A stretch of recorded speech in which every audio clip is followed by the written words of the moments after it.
Hey, what's going on, everybody? My name is Corey, better known as the Seaman, and I want to welcome you to another edition of the Seaman's Cinema Sitdown.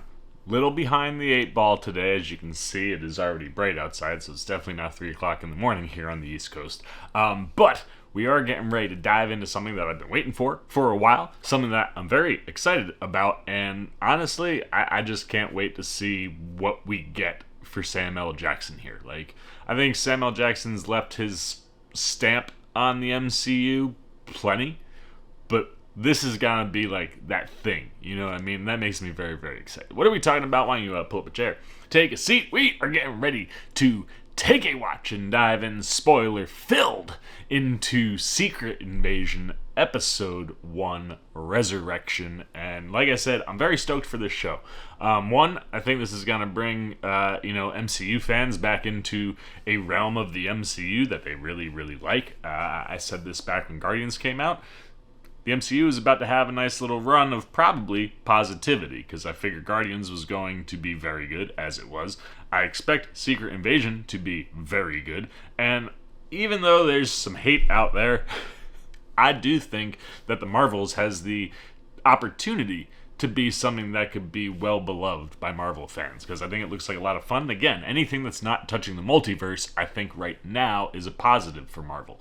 And when you get something like this, where, Nick Fury can be your lead and you can really let Samuel L. Jackson sink his teeth into a performance, the most he's probably gotten the chance to his entire run as Nick Fury, it's super exciting. Now, I have mentioned in the past that it's kind of a bummer that Secret Invasion is just going to Nick Fury, because that's obviously a big Marvel Universe crossover event from the comics, and one that, probably... And it would be fascinating to ask Kevin Feige something like this off the record, so he could be just, unbelievably, truthfully honest. But, I wonder if anybody over there regrets not making Secret Invasion the thing you built to. I think Phase 4, rather than going multiverse, especially with, how long it'll take till the next time we actually see Wanda. You could have spaced the multiverse, tease it, hint at it, space it out.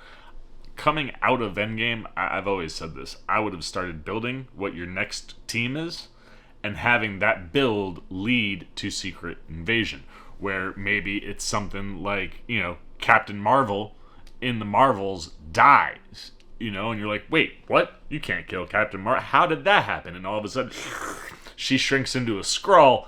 That's the end of the movie, and the world that doesn't read comic books could have experienced Secret Invasion in a very similar way to the comics, where you're like, oh no. And that's where you head, for your first Avenger, your first big Avengers movie.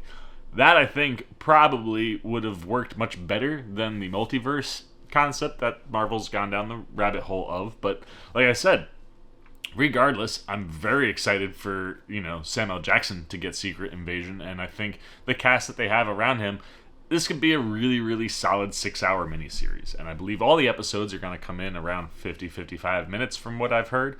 At least the first 2 for sure. So, like I said, you've got a very exciting lead and a story that can really play well inside of, a government espionage thriller, right? You can get into, Winter Soldier-y type things with this show as far as, your style and your tone. And, build to something that could be pretty big, because we know, and that's I know there are some people probably well, wait, with the Skrull, we've already proven they're good. There are factions here, right? Even the first, when you're reading well, it's not this. I don't know where I was. But there was something I was reading on the first episode, and it was literally a faction of the Skrull are invading Earth. And I'm pretty excited to see how they play with that, right? And again, it's something that I think you gotta do a little bit of legwork here, because we haven't really built the Skrull Kree war at all here, and that is also not allowed too much of a building of the fact that there are factions of the Skrull that are not good, and that could be coming to Earth to invade it, to kind of get out of any potential things that they're in. So it's one of those where we haven't really done a lot of building around the Skrull, and I'll be interested to see how the show handles giving us pieces of that story that lead to an invasion to Earth. And the other thing I'd like to see too is if the show tells us exactly when Fury left and Talos, became Nick Fury here. It's one of those where I think for me, Fury was probably last on Earth for Iron Man's funeral. I feel like maybe he would have popped down real quick for that one. Although, maybe he hasn't. And maybe, for me, I'd probably think around the time of, when they kill him off. I guess that's in Is that in Winter Soldier? It's not in Civil War. Yeah, I think that's in Winter Soldier. When they kill off, kill and then bring Sam back, I think that could have been an opportunity for him to get off world, because he wasn't doing too well, and have somebody like Talos come back and kind of hold the fort down. But that's something that I would love the show to answer. And in a first episode called Resurrection, maybe we can get some of those things. Nevertheless, I don't want to talk or waste any more time. We've got 55 minutes of Secret Invasion to watch here on episode 1. I'm stoked. I hope you're stoked. I haven't done a full episode reaction run since 1, I moved the apartment around, and 2, the last time, of course, was The Last of Us. So I don't expect this show to impact me emotionally the way The Last of Us did, but then again, I never really know anymore. So anyway, let's get the episode up for you guys. Waste no more time, and let's take a look at episode 1 of Secret Invasion: Resurrection.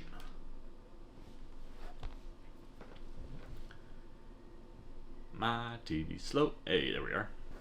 Well, that's the other thing. I've heard Andor comparisons to these first 2 episodes. If that's the tone we're going with, very excited. Moscow, present day. I'll be right there. Don't move.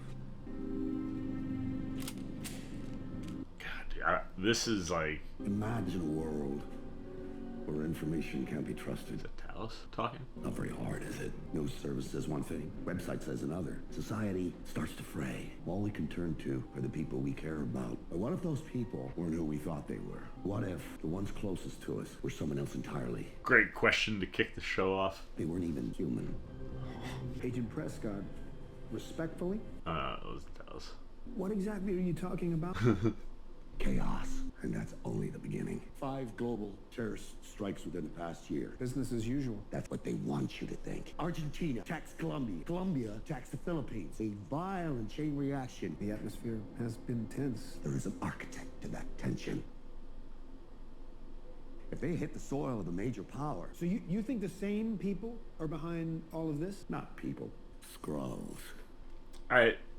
That's if you're not gonna replace superheroes. This didn't start yesterday. It started 30 years ago when the Skrulls found Earth. Carol Danvers and Nick Fury promised to find them a new planet. But now they don't want just any planet. They want ours. Oh.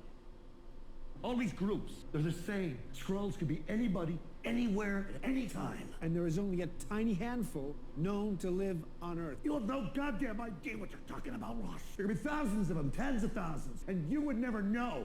This guy's dead on. Okay, Prescott, let's play a little game of forest for the trees. Skrulls can shapeshift. Yes, they're looking for a new home. But as you say, the only Skrull contact has been through Nick Fury. That means they're our allies. Then where is Fury? He's on Saber. I need to give him something more than just theories. I need evidence. It's fair also. All these other attacks, they would be nothing compared to this. This is the one that sets the world on fire. What is it? What is it? I stopped filing reports at the office. Don't know who I can trust anymore, other than you. Look, I'm here to help. So let me take this. Oh man. Such a nice tension switch. Is that Ross or is that a Skrull? Oh my. They're capturing the essence though right away, right? You don't know who you can trust.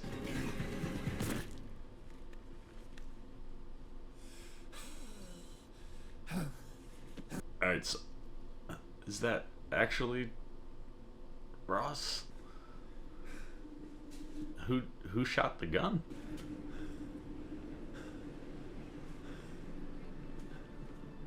Now I don't even know who's who. Right out the gate. Very well done. I also like that they hint that they're gonna... The concept here is the Skrull, or the faction of Skrull... I need an extract fast. Holding, Fury and Danvers responsible, right? Academica Metro Station, 6 blocks northeast.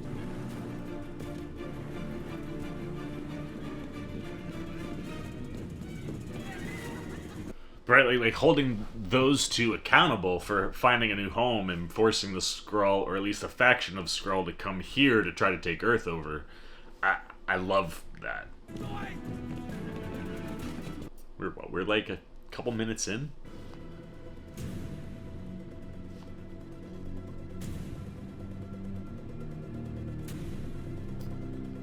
It is a cool running up the stairs sequence.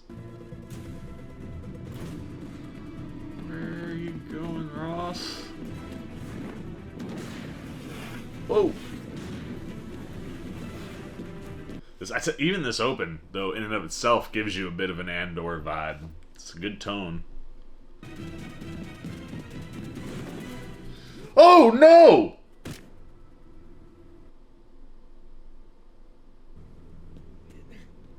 Is he a Skrull? Ross. Show me your hands. No, he's gotta be. There's no way, Ross. Talos. It's me. So it is a Skrull. Oh, man. What are you doing here? Chasing him. Oh, the show is doing such a good job already. Yeah. He was one of you. Nah, he's one of them. What? One of them. Oh, man. That was phenomenal. In that opening 5, I went back and forth like 6 times.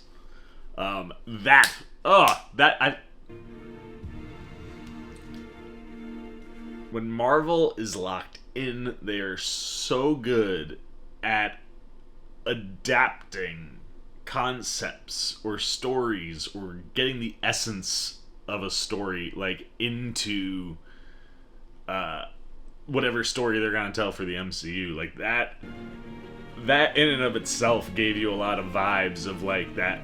Oh no, like we really don't know who's who. Also, this opening animation credit open is phenomenal. This is the first time really seeing Marvel do anything that's looked like this. This is, and even the score, like you were getting a total sense right now of like what the tone and the vibe of this show is gonna be, and it's gonna be pretty damn epic if you ask me. I'm very, like, I'm so excited right now. Like, they are playing with it in ways where it's like, you could make Secret Invasion just a Nick Fury story, especially if you have it being them targeting Earth and causing conflict here rather than stealing superheroes based on Marvel Comics. That was freaking cool. Oh man, dude, these friggin', and like to use a shape-shifting imagery. Bro, look at that, man. It's like 50-50.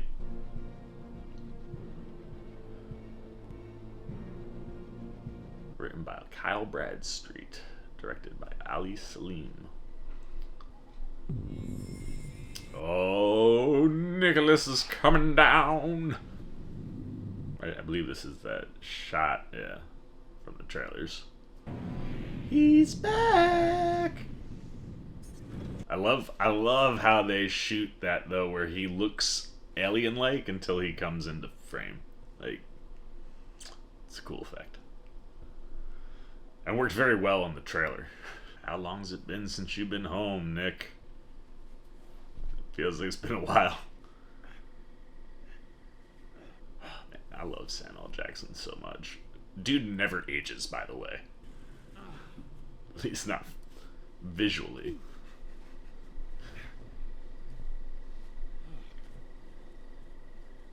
Gravity.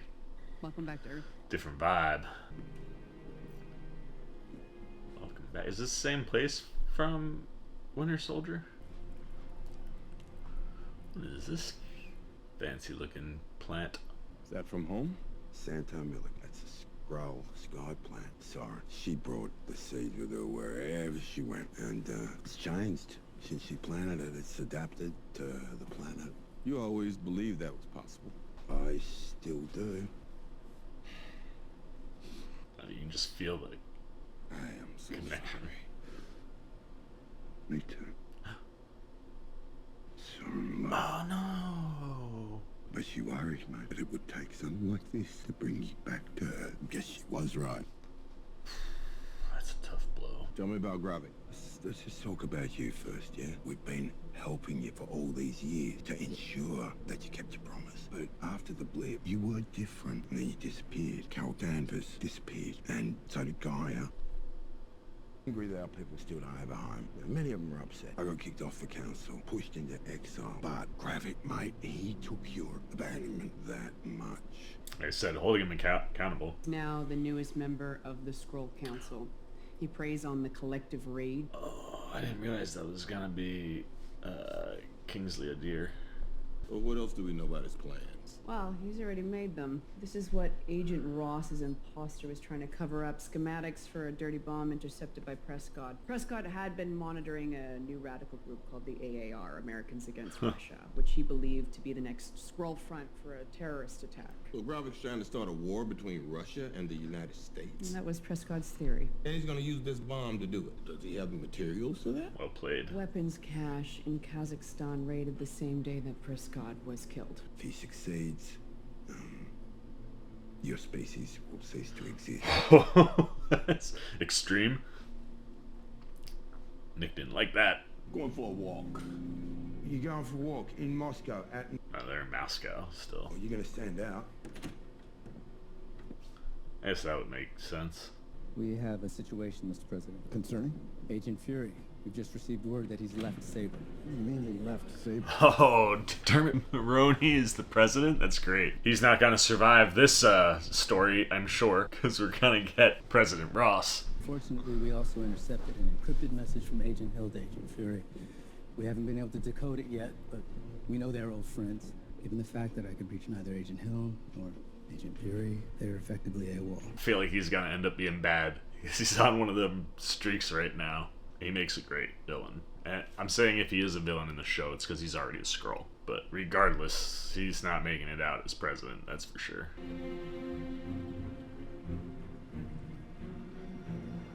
Right, it's like everyone you look at, you're like, are you human or are you not? Дочка, что ты тут делаешь? Иди домой быстро. Дочка, быстро. Like, was that Skrull behavior? Oh no. How? How did anyone find him? Let's see, large black man, monster. Well, it can either be Nick Fury or the ghost of Paul Robeson. Okay, go ahead, take the hood off. Yes. Damn, and I was hoping for a command performance of Old Man River. Good to see you too, Sonya. You look amazing. Thanks. Very excited for Olivia Colman. Drink? Loved one, do you have some sort of clock? Then keeping? It was an old English spy master that started the tradition. A clock goes up when your time in the circus is done. So, make yourself at home, Fury. Nostrovia. I'm pretty sure you recollect my drink of choice. Well, I might have welcomed you home, but I still haven't forgiven you for destroying my very expensive flat. So, what are you doing in Moscow? Trying to kill the Skrull Rebellion in its crib. Is that why you came down from your space station? You feel responsible? What do you know about a heist at a black market storage facility in Kazakhstan? Doesn't ring a bell. Great music choice for this sequence. You know damn well what was in that storage. The fact that you don't know tells me all I need to know about this new, rather old Nick Fury. I think Thanos' snap changed you, taught you that no matter how hard you fight for what's right, there's always someone stronger to undermine you. I know the nature of this threat way better than you ever will. Is that your idea of an offer of some sort of collaboration between us? We used to work pretty well together back in the day. Back in the day, you would have seen my rather mediocre bagmen coming a mile away.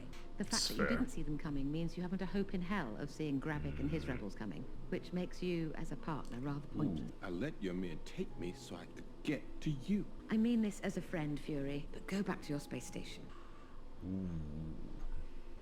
I'll have one of my thugs drop you back at the safe house. No, that's all right. I'll walk. If your memory jogs about that Kazakhstan thing. Like I said, the music choice played so perfectly for that sequence, and just so slyly able to get some tech in that room.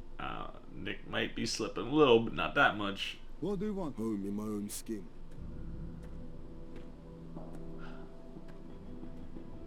Man, I'm so excited to see her back in something. I really do like Emilia Clarke quite a bit. Take your natural form.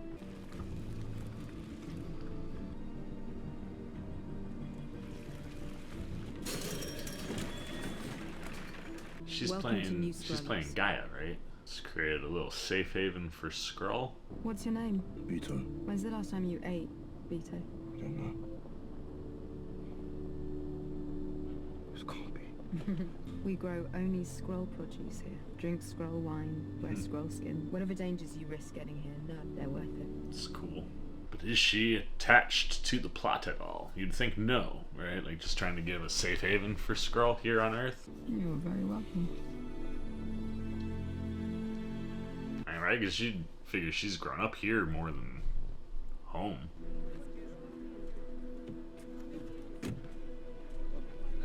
Huh. Not a very pretty safe haven, though. Of all the places you could be on Earth. I guess that would make sense. I'm really not. We're over 500 strong now. So is everyone in the party? The Resistance? No. If you do choose to be a warrior, there is one advantage. You get to leave. Everyone else stays in the compound. The warriors keep our human form. The longer we attach to our shells, the less likely we can be identified by humans and Skrulls alike. Smart. Wait here and someone will get you a proper room. Prove your loyalty, and Gravik will reward you. I know, so she is working with Gravik. Okay. Yeah, so that's the safe haven aside, or safe haven aside from their warriors who are in the process of taking. Oh man, are these the stasis pods of all the people? That's cool. So that's what they do in the comics to the superheroes. Are all in these like pods. What is your fight? Skrullos. What is your dream? Home in my own skin. Bring in the shell. Oh, we're gonna get to see what that process looks like too. Americans against Russia. Your dreams are about to come true. Take his face. Such a terrifying concept. Now take his mind. Oh wow. That's freaking cool. Must be Gravik up there. Skrulls have infiltrated the ranks of major world powers. Where is the truth? How about the Pop. sworn off Earth who would not have returned without cause? Got that right. Gravik has something very big up his sleeve, but the immediate threat remains the bomb. 5 specialists in Moscow are capable of building such an explosive. My mind is on this one. Vasily Poproshin. Send in a raid now. Yeah, if by now you mean wait until a Skrull rebel picks up the devices in order to follow them. What kind of a popcorn bag is that? She's shaky. Yeah, till she sees an ugly ass squirrel like you, then she goes into hunting mode. I'm considered good looking. That's my I know a bunch of good looking squirrels. You ain't one of them. Okay, alright guys. I say we visit this rusty bomb building. Sonya will already have agents there. Who we will incapacitate. You talking about hacking MI6 operative? We're in a race with Sonya Falsworth, who celebrates the scorched earth policy. You want to save innocent scrolls, you're gonna have to hurt some people. Gravik knows that Classic mercy's theory. your weakness. Time for you to prove him wrong. I also love that you can inject some of the levity here because of the relationships. Like, that's how I would interact with my friends, even if stuff was serious. Like, you'd still have to do some undercuts, throw a joke in there. So, like, I love how you're seeing, especially because of the other appearances that we've had from those people, and obviously all the time we've spent with Maria, that camaraderie, that kinship between the group. I love that. A man says it's nothing to worry about. He's washed up, walks with a limp, can barely see out the good eye. I see you've kept the circle tight on this one. We're the circle. No one else. Because that protects me, of course. You are the cause. The cause? The cause is home. Yes, sir. We go tomorrow, and we don't stop until Earth is ours. You, come with me. That gave such a good idea of who Gravik is. Zerx will drive it. You take the cash to this address. You deal with Paprician and no one else. He'll give you 2 bags. You get him to the Moscow safe house undisturbed and intact. But like you think about, right? Like when you have a leader like Gravik, his people follow him like he's the cause. Anything happens to him, what's the point? And some of those leaders will play into that, buy into that, you know, build themselves into a god. And you can see Gravik's not here to do that stuff. Gravik's here just to take Earth and make a home for the Skrull.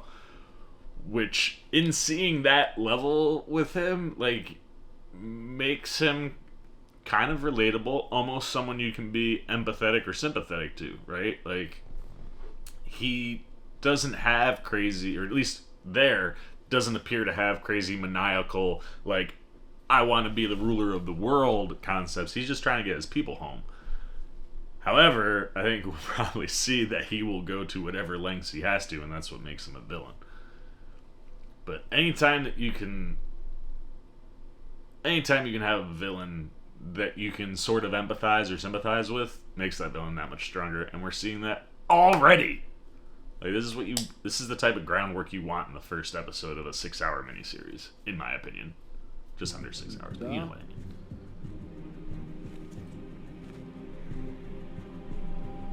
Oh, shit.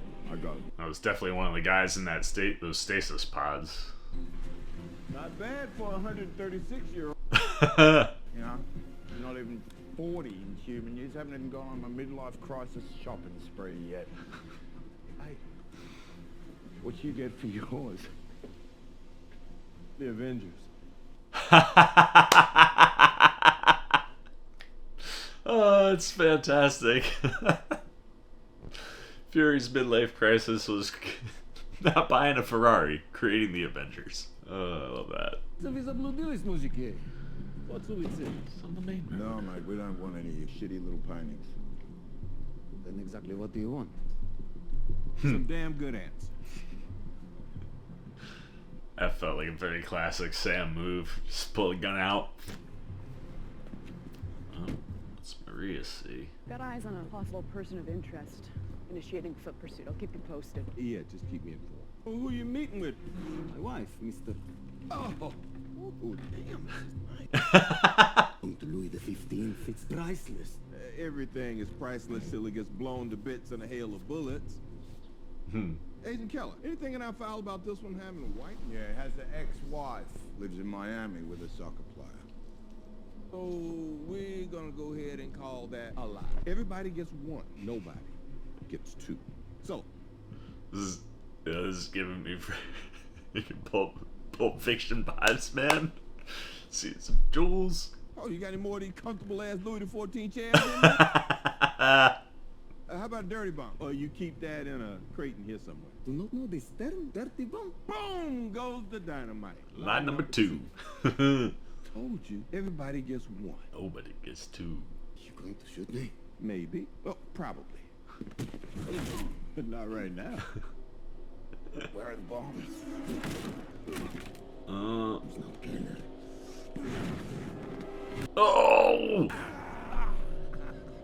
Scrub, name is Talos. Oh, he knows who he is. I got this. You sure? This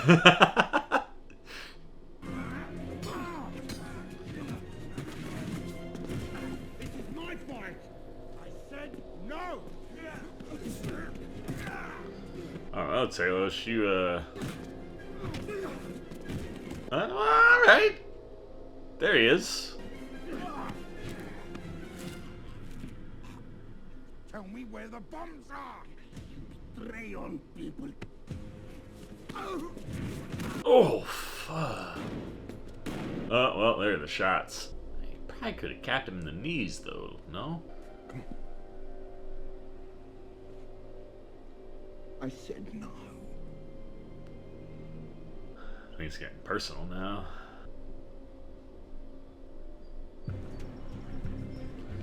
You do see that weakness, right? Like wanting to give mercy, not wanting to kill his own people. puts Talos in a very, very interesting crosshair, right? Like, oh, guys gotta know she's being tailed, right? I'd be here for a little Maria Hill Gaia throwdown, a little Smolders v. Clark.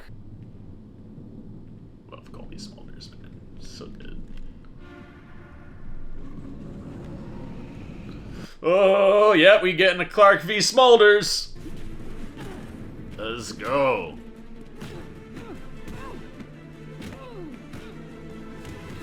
That looked like stunt double v. stunt double. What you got? She. Last warning! Well, he ain't gonna be able to stop her, I don't think. That's what you always say, but there's always another. Gosh, give me the bombs. No. I know you're angry. This isn't you. This is not what your mother would have wanted. Mum doesn't know what she wants. Her last words? Find Gaia. Guy doesn't know she's dead. She's dead. How? Why don't you ask the people that you work for? What did you... Just give me the ball, please. Gaia, give me the ball. I can't. Just hand it over and you walk away. Because you know that I'll protect you. You can't protect anyone. Gaia, I know. Ooh.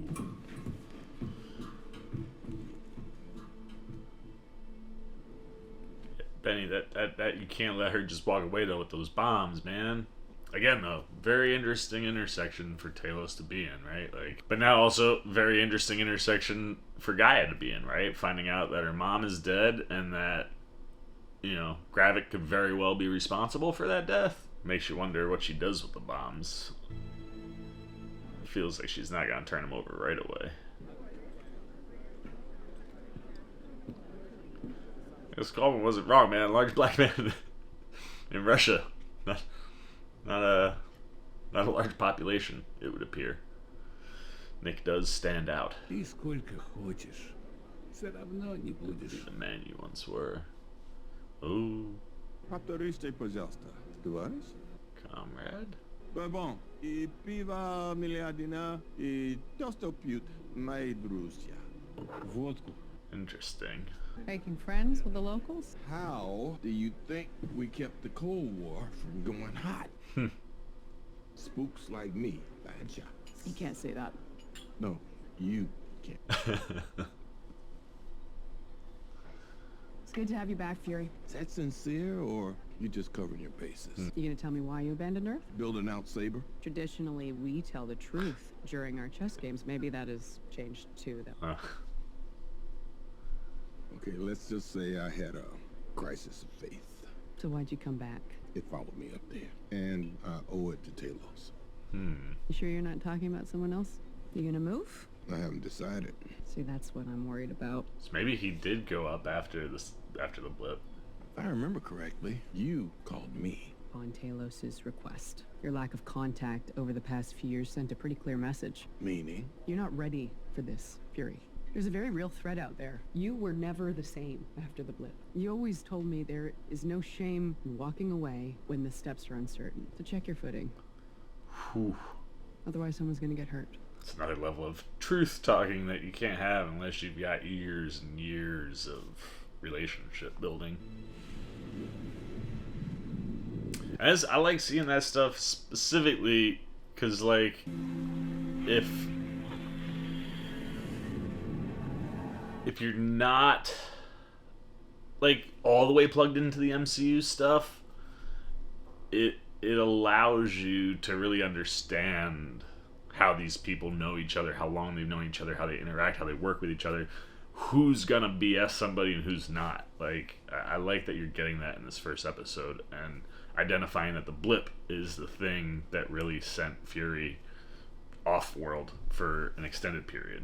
Good work. I barely made it out. Someone was waiting for me. Someone you can identify. No, maybe we postpone the strike. To the contrary, thanks to you, we have the bait. Trying to cover, it's like a have your cake and eat it too scenario, right? Like, I'll do my job for the bad guys, but let's slow it down.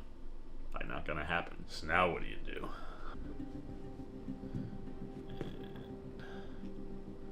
Oh, so she contacted Daddy. Thanks for coming to see me. You don't see me because I'm not here. I understand. You're taking a risk. A risk? Is that what you explained to Mum? That following you could get her killed? Your mother died while you were working for her killer. So do not take me down that road. You have one chance to save yourself. And I think you know that. I think that's why you're here. So, Dad.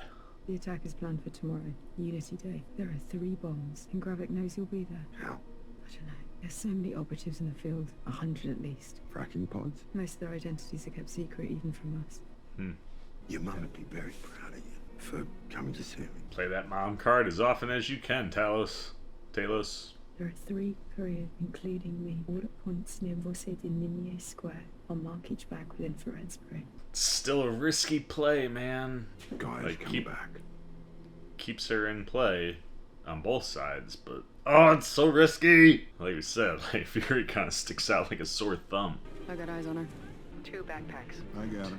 Ooh, backpacks. Tracking the bags, not the people. A lot of backpacks in central Moscow. Painted ours with infrared spray. Infrared. Got it. Turn it on. Boom, boom. I like how they put like a little bit of a, you can see like a cue on the lens that wasn't there before. We missed the pass. Got one carrier going northeast, the other one south. Let's move. God, so many people. There's supposed to be 3 bags, right? So we've only got 2. Those bags could be anywhere, man. Also, I love that Fury doesn't need to wear the patch. Oh, this little girl with the damn ball again. I think this is when we're gonna find out if Fury is a little rusty or not. Right? It's like everybody's been telling him that he's not made for this. He's not up for this. Yeah, see either a moment that checks him or a moment where he shows that he is. Wait, did he pass the bag somewhere? I just didn't see the X on it. What is this little girl's deal? Oh, it's the dude from the bar. Is he a comrade or not?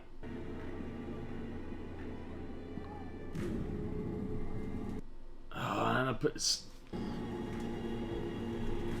all those people that Fury saw before he got taken.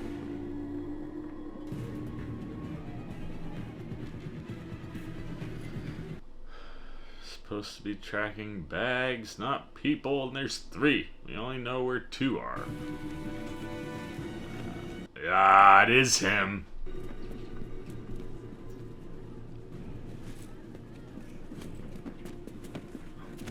It's empty. Yep. Decoys. Damn, did Gaia play them?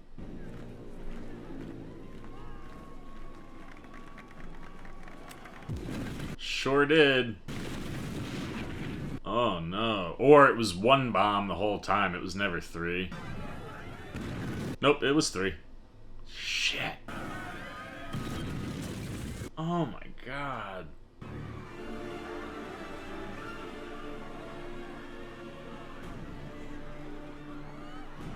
Maybe Fury isn't up for this. Maybe none of them are.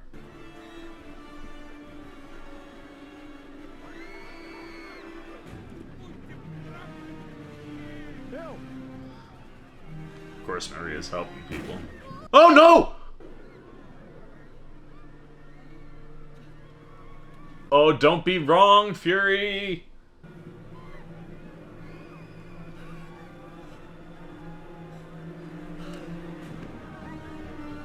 Wait, no! Oh no! Oh my god, that is hell. Oh my god, oh my god, oh my god, oh my god, Fury, get there!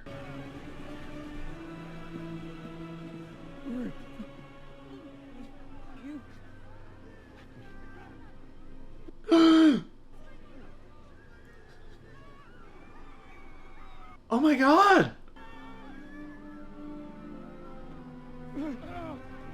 Oh my god!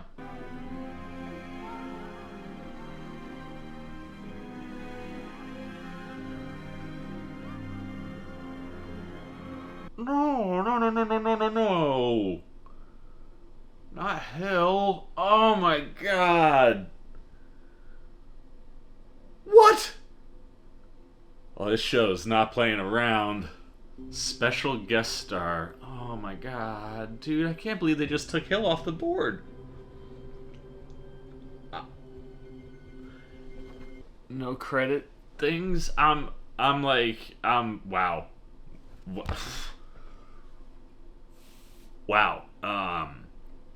Okay, I wasn't ready for that. I didn't think we were losing anybody this episode. Or necessarily the series. I hate that because I love Colby Smulders. But I love that because it shows you exactly what this series is doing, and that's not messing around, man. Like, again, I think it's one of these things where Kevin Feige and Marvel Studios would be asinine to not know that, like, you know, the fact that this isn't the big story, like, in general, even once you just say we're gonna do this as a Nick Fury story, when you make that decision, you gotta know that, like, there's gonna be a mild bit of disappointment for fans, where it's like, God, man, like, Secret Invasion it could have been your first all-encompassing thing, and even more so now, seeing how things aren't working, which they wouldn't have been thinking about when they made that decision. But the reason I say that you can tell that it was a calculated decision is because this episode does everything you want anything Secret Invasion oriented to do. You open the show with genuinely not knowing who's who. Like, I'm expecting Martin Freeman to just be Ross. Like, I'm not expecting Martin Freeman to be a Skrull.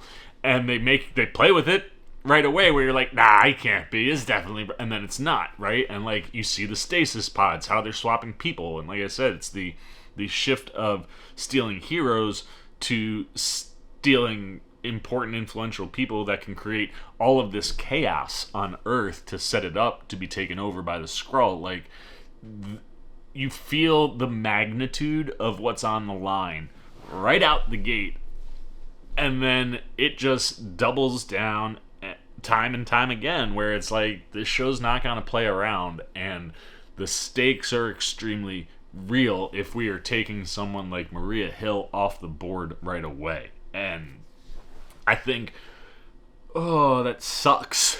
Because, like I said, I love Colby Smulders. Not so much like, I can understand taking her off the board. It's just like, it's the first, like, we don't get any more Colby Smulders now the rest of the series, which sucks. But at the same time, if you're just looking at narrative and not, like, being disappointed as a fan of hers, the whole episode, we're talking about how Fury is not ready for this, that things are different, that Fury's been different since being blipped away. All these things just kept getting stacked against him, and Nick doesn't really flinch at any of them. And time again throughout the episode, you're seeing Fury show signs of, like, Fury being on his game, right? Like, seeing somebody that said something about you're clearly not who you are.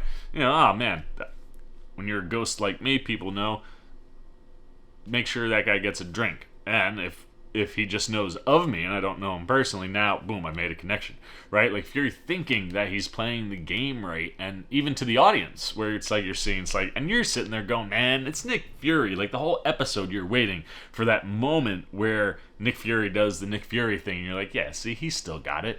And what do you get at the end of the episode? Every single thing that Fury did that would have been reaffirming to, like, yeah, Fury's still on his A game, just clearly shows you that he's not. And to really speed up, because you're only playing with 6 episodes, to speed up the impact and the realization for Fury that he's not where he needs to be for this war, you take Hill out, and it's the most obvious way for Fury to see, I'm not the guy I was pre-blip, pre my prime, pre mostly being on Saber, right? Like,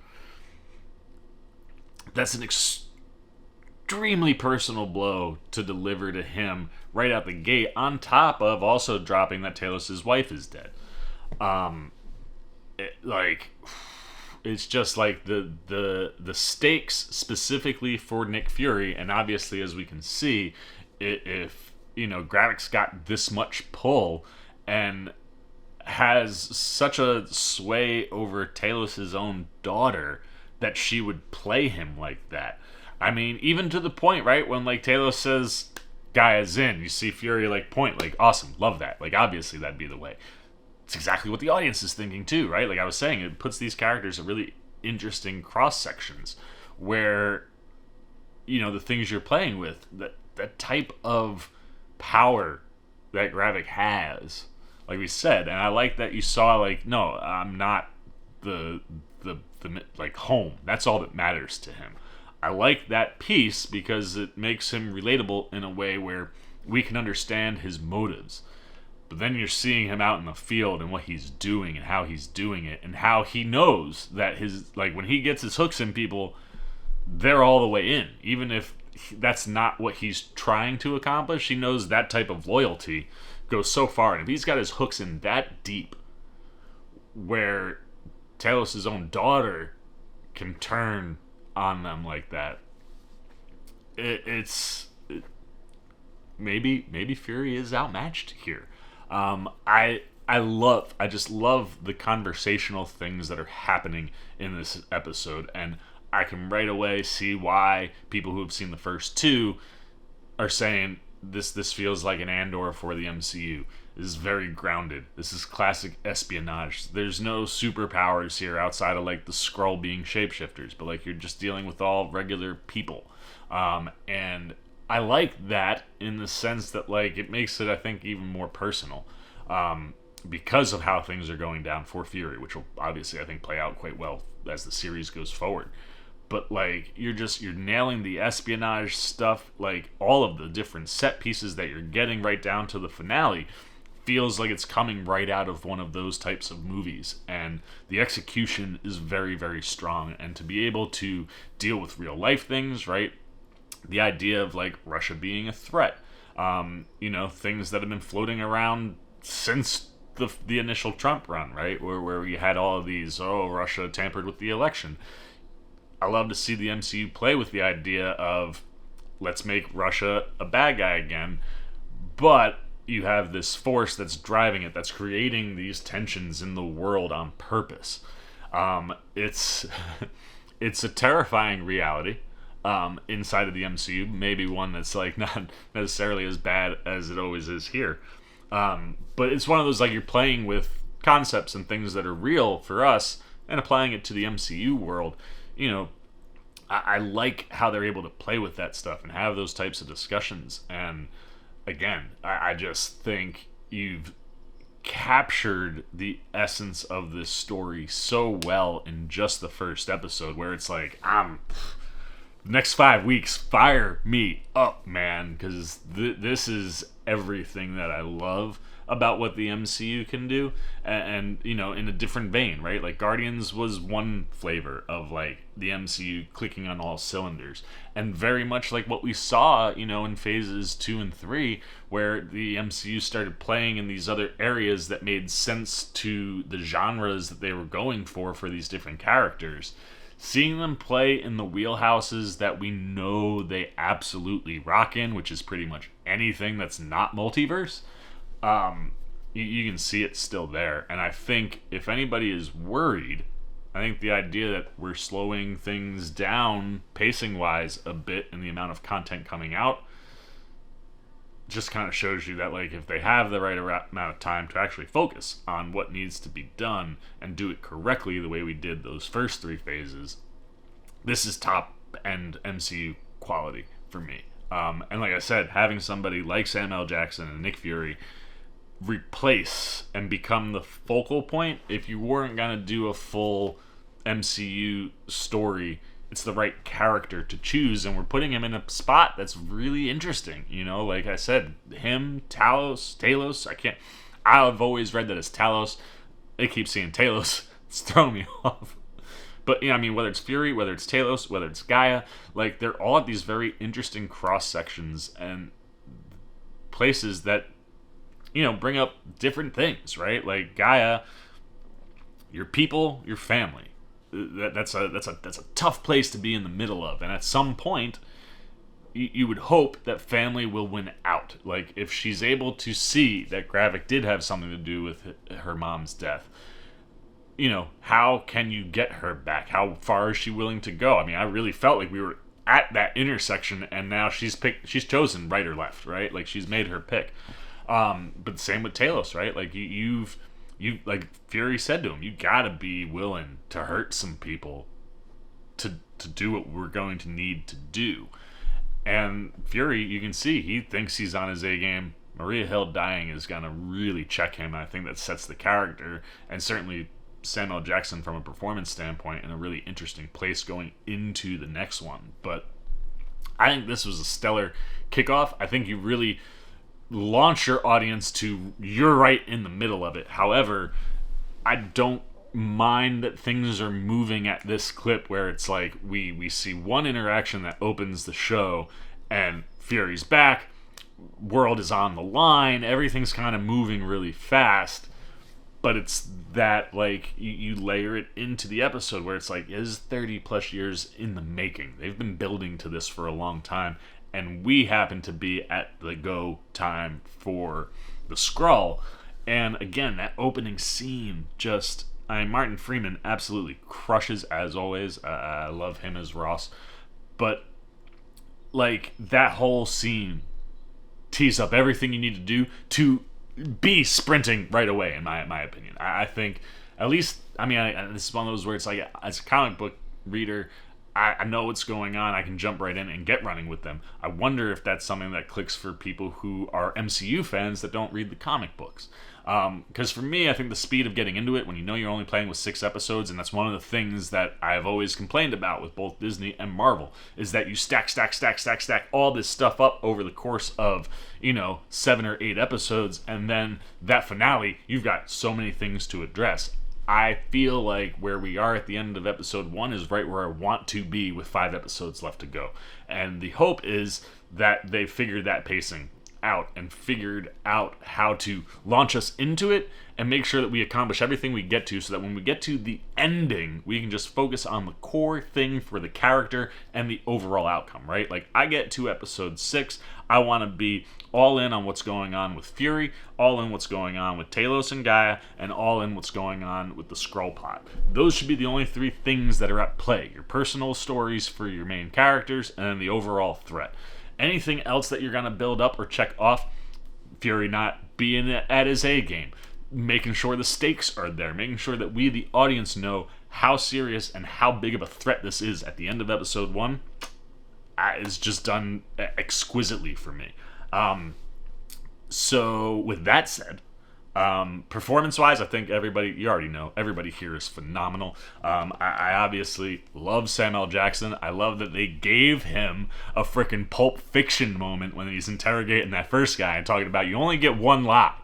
Like, in that, like, say what again? Like, it's one of those things where as soon as it was happening, I was like, oh, that's such a nice little fun nod for like, if you've got Samuel Jackson in the room, that's a really fun way to play with it. And I think, as would be expected, Jackson's absolutely tremendous. He is Nick Fury. He's been that guy for this whole time. However, even as an audience member watching him and trying to think back of all the other times that we've seen him, he's got a different vibe to him.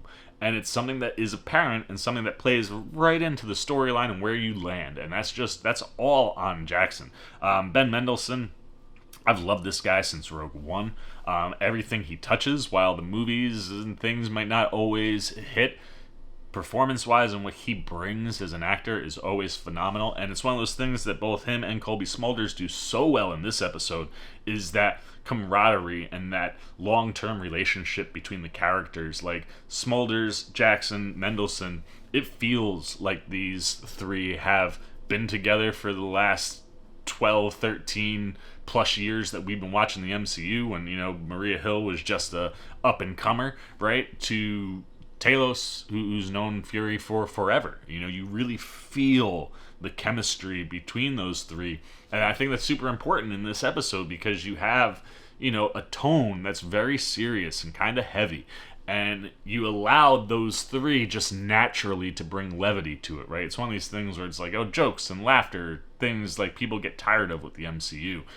Or in other areas, you'll hear people be like, I'm not looking for MCU humor in my superhero movies, or all of my superhero movies. But that's one of the things where it's like, when the MCU is really hitting on the humor mark, it's stuff like this. It's not forced jokes. It's moments or interactions that provide levity or a chuckle or a laugh when things are really serious, because these people have known each other so long. Like, if you put me and my guys, you know, that I've known since I was 4, in a room, in a scenario like this, yeah, we're going to take it seriously, and we're going to approach everything the way that you need to, but, like, you're gonna cut a joke, you're gonna take a jab here and there, because everybody needs a little bit of levity to get through tough stuff. And I felt like the humor in this episode really stemmed, even with Olivia Colman and Samuel Jackson, all of that stemmed from, I get the vibe that these people have known each other for a long time, and this is just natural interaction and inclination and how these characters would act if having a conversation of any kind with each other.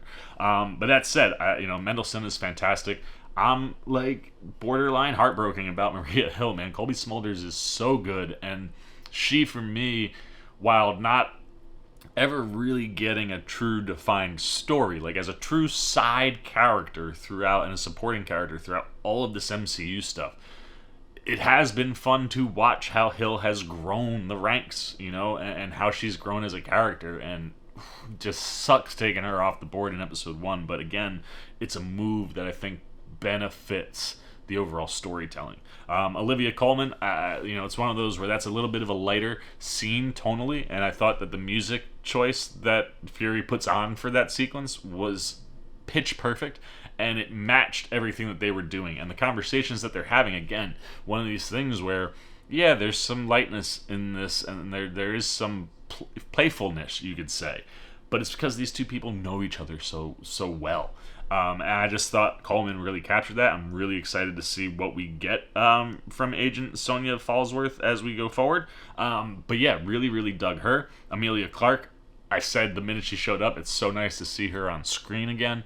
I've seen her in a couple things where she's popped up, and it's just like, even in those, it's you're reminded of how talented she is, but it doesn't. It feels like it's been a while since I've seen her engaged in her performances, and it's one of those things when you know the stuff that she went through physically and personally off camera. Probably even if you're able to get back to working, take a little while before you find that click, and it feels like that Emilia Clarke, like, oh, fire me up actor is here. And that's super exciting because I really love Emilia Clarke a lot. I thought she was phenomenal as Daenerys, and no matter how you feel about the end of Thrones, me not being someone who's personally a big fan of how things ended up, you can't deny what she does as a character throughout that show, and like how she as an actor grew. Like you really watched her blossom into something great, and you've been waiting for her to take off, and this feels like a role that she's sunk her teeth into, and I'm really excited to see where they take it, and especially to see how she plays with the emotional elements with her and Mendelsohn playing Talos. Like the guy at Talos stuff, I'm so fascinated here for.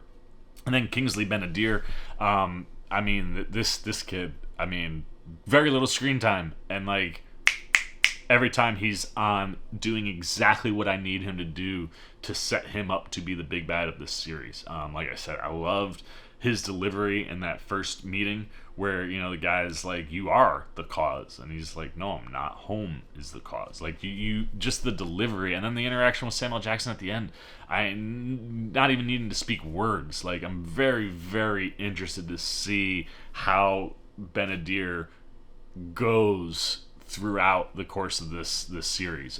But for the little bit we got, right, like you're spending most of your time laying the foundation, and I think they lay the foundation really well. Sprinkle in your big bad, give him a couple blips, so to speak. I can't even use blips anymore because that's what they termed the snap. I wish we could have just kept the snap, but like these little moments. You get a couple moments with them, and they all hit. So it's one of these where all of your main characters that we're seeing pop up here are really giving you stuff, and then when it comes to, Dermot Mulroney and Don Cheadle, yes, we're only getting a brief look, but I already love everything that you're getting with both of them. And it's one of those where, from a Rhodes perspective, you're really feeling where he is inside of the government end of the superhero stuff. And I love Dermot Mulroney anytime he pops up, man. And unfortunately, he's probably not going to make it out of this series, because we're going to get President Thaddeus Ross, Red Hulk, come, Captain America, Brave New World. So yeah, I like everything that we see here, and I'm really excited to see where we go forward. So let's give this episode a score, get the Seamans up, and I think this is a really, really strong start. This definitely feels more in line with like Loki and WandaVision as far as like top quality, lead with the writing and the dialogue, and you're just playing with all the spy espionage stuff from like Winter Soldier that I absolutely love in Marvel. Your performances here, as we just talked about, across the board are fantastic. I think Samuel Jackson's doing such a wonderful job in this episode of giving you the confidence that, like, yeah, I've been off Earth. Yeah, the blip messed me up, but I'm still Nick Fury. And the episode does a phenomenal job of putting Nick Fury in a spot where, when we see him next, I think he's going to be a little shook. I mean, he looks shook at the end of this episode. Colby Smulders, I love her. It kills me that they take her off the board here, but her Maria Hill performance continues to just be a constant climb in greatness. Every time she's on screen, I think it's better than the time before. And even though, there's only so much for her here, you really feel that character's come a long way. Talos, Gaia, I can't wait to see what goes on there. I love Mendelsohn. I love Clark. Kingsley Ben-Adir feels like a real threat.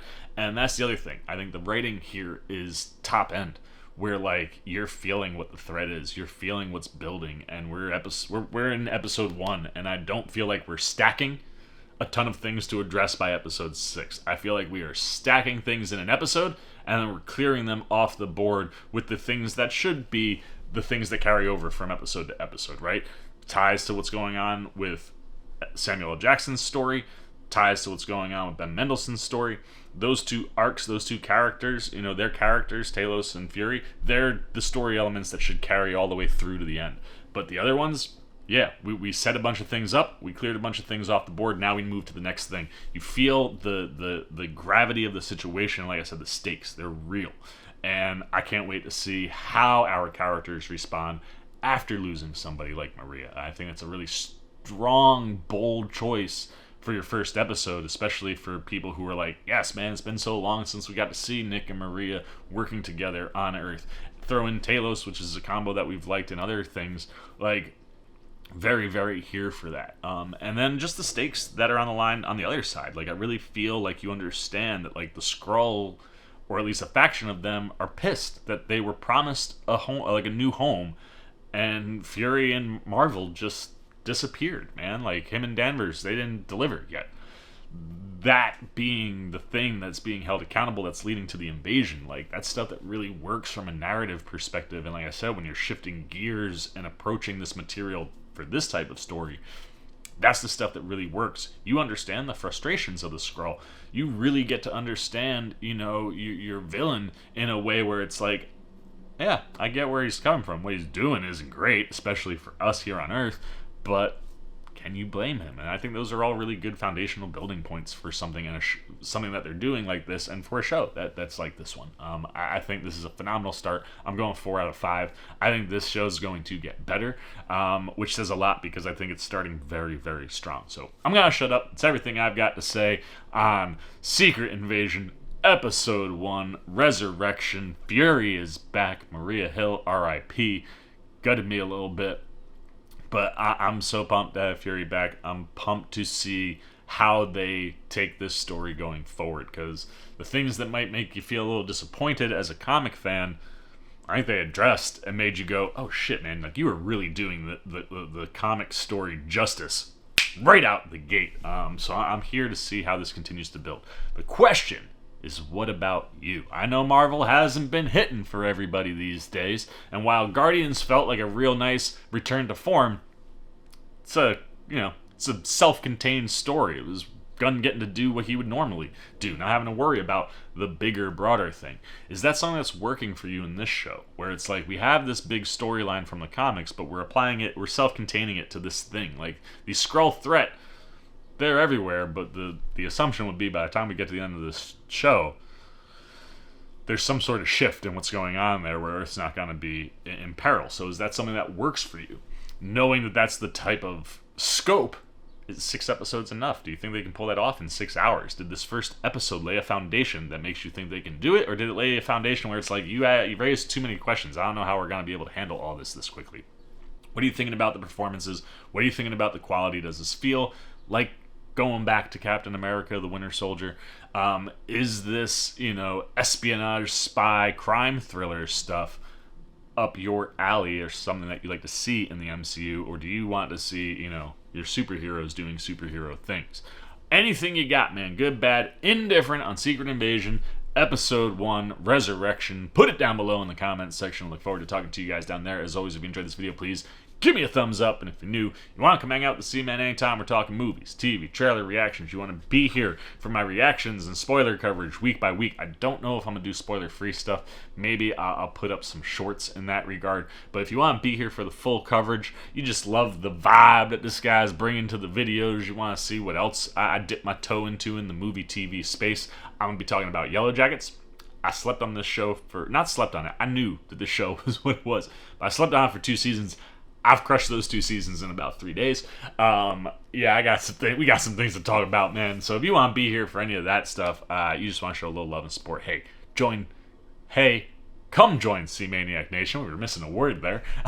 It's super easy. All you got to do is jump over there, man. Hit that subscribe button. Hit that little bell if you want those alerts. And until next time, for the C-Man's Cinema, sit down. I've been the C-Man. I'm signing off. Peace. Oh, you guys are still here. You snuck up on me. You must be looking for more of this guy. Well, I got 2 video options for you, man. Right up here and right over here. And if you want all those C-Man goodies, well, hey, come join the squad right on over there, and I'll catch you on the next one.